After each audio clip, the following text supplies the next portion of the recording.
عبر سكايب من بغداد ينضم إلينا عضو اللجنة المركزية للحزب الشيوعي حسين النجار. سيد الكريم، بداية مرحبا بك.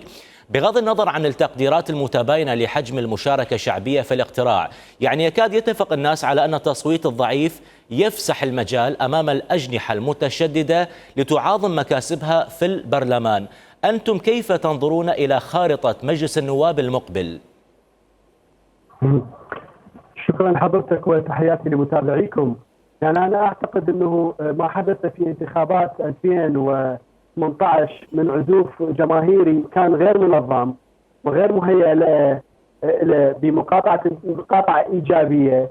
حدث بعده احتجاجات 2019، وبالتالي نعتقد أنه ما سيحدث خلال الأيام القادمة مع زيادة وعي الجماهير بأنه المنافسة الآن محصورة ما بين القوى التي شكلت هذا البرلمان والتي أتت عن طريق انتخابات 2018، وهي لم تقدم شيء إلى الآن منذ 18 سنة. لذلك نعتقد أن العزوف والمقاطعة سوف تكون كبيرتين جدا، وبالتالي نعتقد ونرى أنه مجلس النواب المقبل سوف يكون لا يأتي بجديد، على اعتبار أنه الدورة الحالية التي جربناها لم تنتج قوانين مهمة لصالح الجماهير العراقية. نعم، انه 18 سنه من التغيير، من تغيير النظام السابق حققنا فيها انه الانتقال السلمي للسلطه، والان نحتاج الى تغيير الطبقه السياسيه الطغمه الحاكمه الفاسده في هذا الوقت، وليس باستطاعه ان ننتظر اكثر. لماذا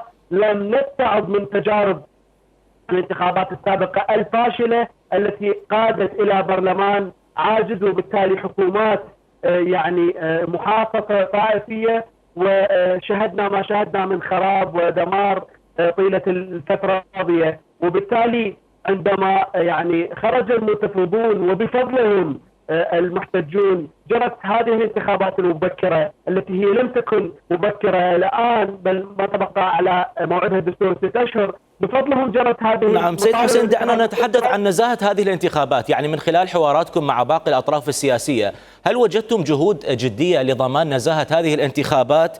يعني المفوضية وقادة الأمن يقولون أن الاستعدادات كافية، وقد جرى تحصين المراكز الانتخابية حتى من الطائرات المسيرة. من الناحية الأمنية أنا لا أعتقد أنه سوف يكون هناك خروقات أمنية كبيرة، لكن أتحدث عن نزاهة الانتخابات بنقطتين أو 3 نقاط. أولا، المفوضية نراها الآن منحازة، أعلنت مرارا وتكرارا أنه لم يقدم أي حزب أو أي مرشح طلب الانسحاب من الانتخابات، وهذا غير صحيح. قدمنا بعد إعلان مقاطعة الانتخابات طلبات رسمية إلى مكتب المفوضية الرئيسي في بغداد ومكاتب مفوضية الانتخابات بالمحافظات طلبات انسحاب من الانتخابات، وتصريحاتها غير دقيقة، عليها أن تدقق ولا تنحاز إلى جهة على حساب جهة أخرى. هذا أمر الآخر، أعلنت المفوضية أنها ليس باستطاعتها مراقبة يعني حجم الإنفاق على الانتخابات، وهذا لا يجوز بالأنظمة الديمقراطية الانتخابية. إذا كانت فعلا هناك أنظمة ديمقراطية، هناك مرشحين لديهم المال السياسي ولديهم الوزارات الذين يستغلون مناصبهم من أجل يعني دعايتهم الانتخابية، وهناك شرائط دمن. المفوضية لا تستطيع بلسان أعضائها مراقبة هذا الأمر، وهنا